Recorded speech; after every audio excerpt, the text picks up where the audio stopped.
Dom here from Essential RC. Thanks for tuning in for another video. So previously I've demonstrated this FPV system that gives you this realistic immersive onboard experience using DJI O3 and the XF head tracker and C20T 3-axis gimbal. It takes a little bit of effort to assemble it, wire it up and configure it using your laptop. But once that's done, then you get this fantastic view and the camera moves in 3-axis with your head movement. So we've just launched the Atom RC Beluga, the latest FPV designed twin motored aircraft.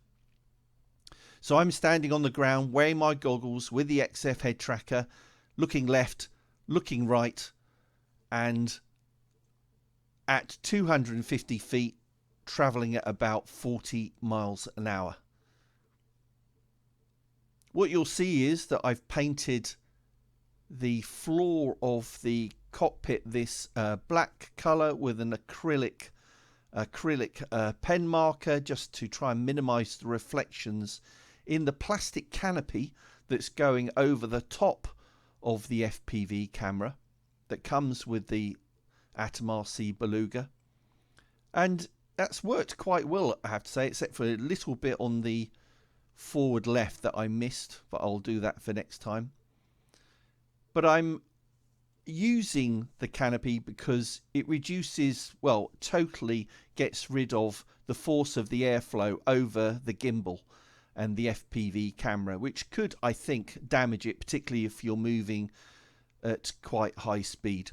And also, should I land and flip inverted, it would protect the gimbal as well, which is quite fragile. So let's get into the flying, showing quite a lot of telemetry on board. You get a flight controller with the return to home version of the Atom RC Beluga.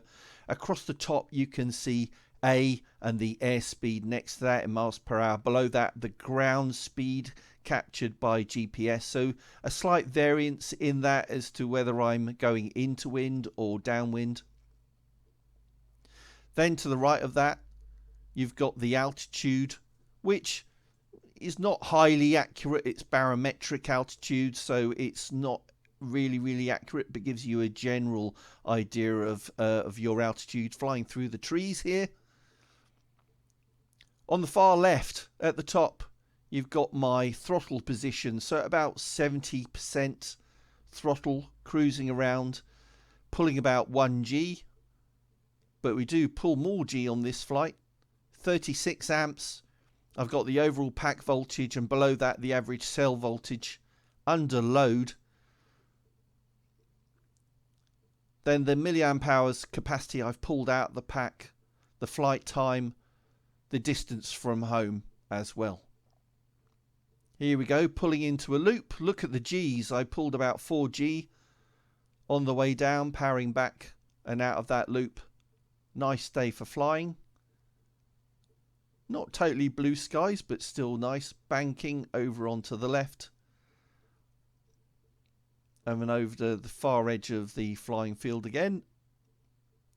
Climbing again over the loop and down the other side. In the middle of the display, I've got the artificial horizon.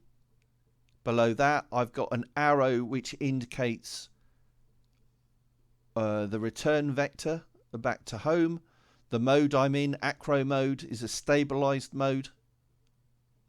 Fast across the strip again.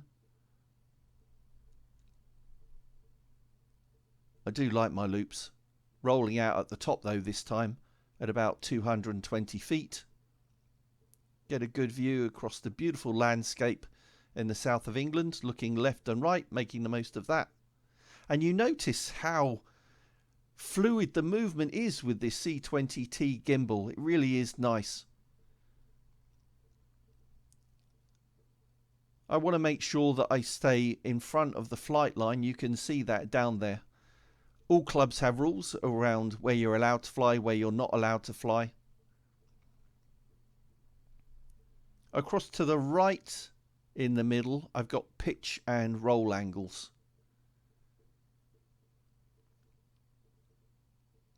Top right, I've got the number of satellites, and I'm running iNav on the flight controller that came with the returned home version of the Atom RC Beluga, and you have to have 7 or more before the flight controller will arm and allow you to launch.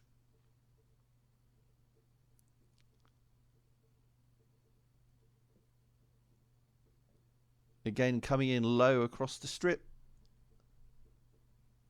64 miles an hour at about 3/4 throttle.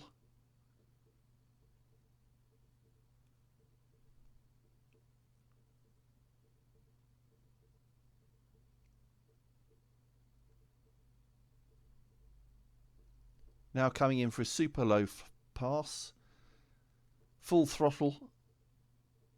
There I am on the left. You get a real sense of speed when you're at about 10 to 20 feet, pulling over the top and roll to level.